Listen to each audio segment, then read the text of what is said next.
We have been doing medical insurance for a very long time, and some of the most common questions or some of the most common jargon that you're likely to encounter, maybe when you're discussing a policy with your agent or with your broker, is things like waiting periods, payment, NHIF rebate, and you're probably wondering, like, what does this mean? So today we are going to be looking at some of those things and how they are going to affect you in terms of your coverage, and also what you need to be able to know or understand when we are discussing these options of medical insurance with your agent or broker. And we're going to look at a list of about 7 terms that I find common questions that are asked by our clients, what they mean, what are the implications, and like what it would mean when they're taking a medical insurance cover. And that's the first one is waiting period. This is very commonly asked, and you'll always be asked in terms of, so how long do I have to wait before the medical insurance can kick in? So basically, that is what a waiting period, that duration in which you wait before you can be able to claim for certain benefits.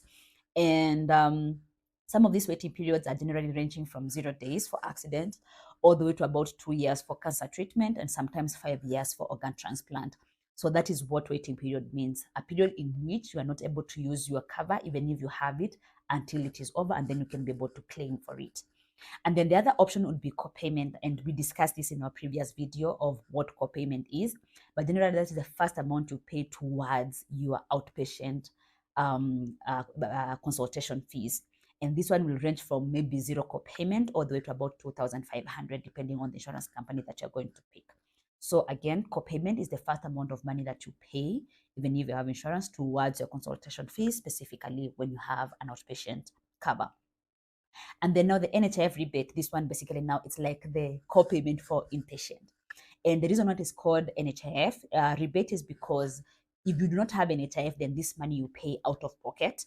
And if you have an NHIF that is active, then now your NHIF should be able to pay for this benefit.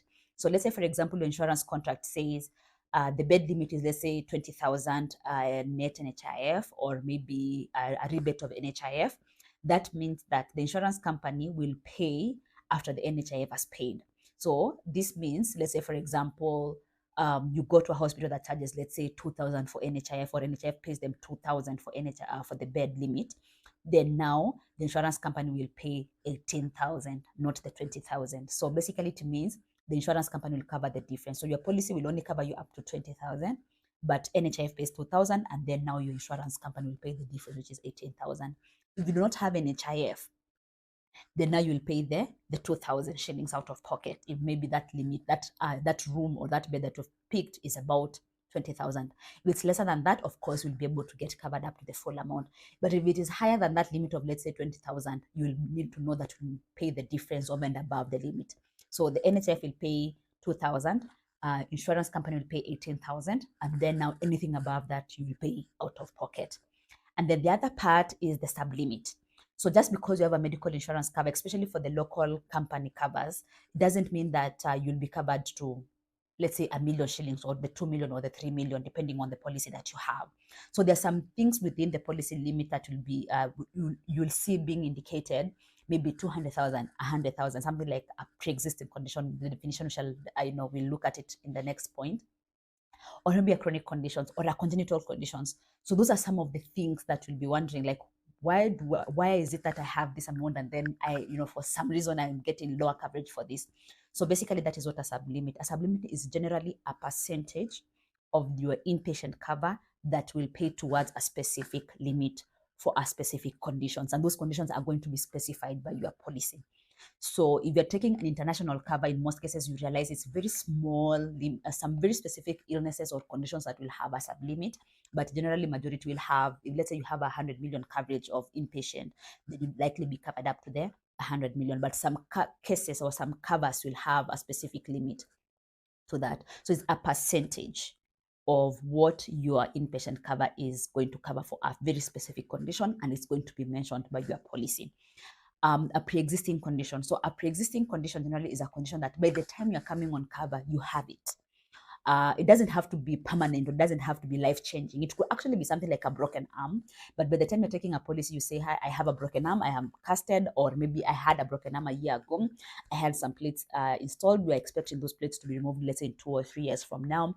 So basically, that is a condition that you declare, that say, by the time I'm joining this coverage, I have this particular condition. So that pre-existing condition, that's what is the definition of a pre-existing condition: any illness or condition that you are joining the policy with at inception. And by inception, I mean at the start of the policy. And then the other option is the chronic condition. So the chronic condition and pre-existing condition, you might find a lot of people using it interchangeably, but they mean completely different things. A chronic condition generally has the following main 4 characteristics. The first one, there is no known cure or treatment. It can be managed through medication.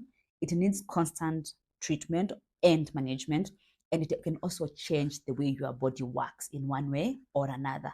So as you can see, those basically, it means that they are geared toward a specific, a specific way in which the way your body operates.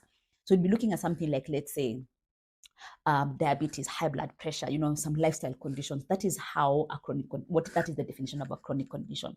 So a chronic condition just needs to meet one of these things. Like, as long as one of the conditions that you have, or a sickness you have, meets one of these characteristics, then that is going to automatically be classified as a chronic condition. And the most common one will be no known cure. Like, there is no known cure for this particular condition. So therefore, that is how the chronic conditions will be defined as your policy.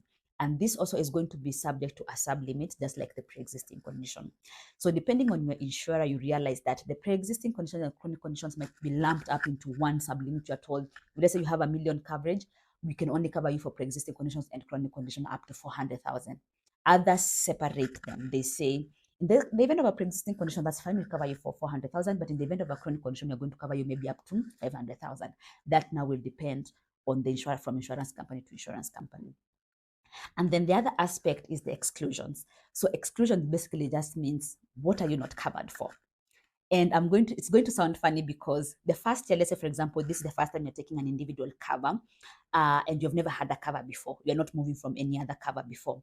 You might realize the first 1 year, let's say, for example, in the event of a waiting period for the pre-existing conditions or maybe the chronic condition, you realize you'll be told that is an exclusion. But at renewal, it stops being an exclusion, or it stops being something that you're not covered for.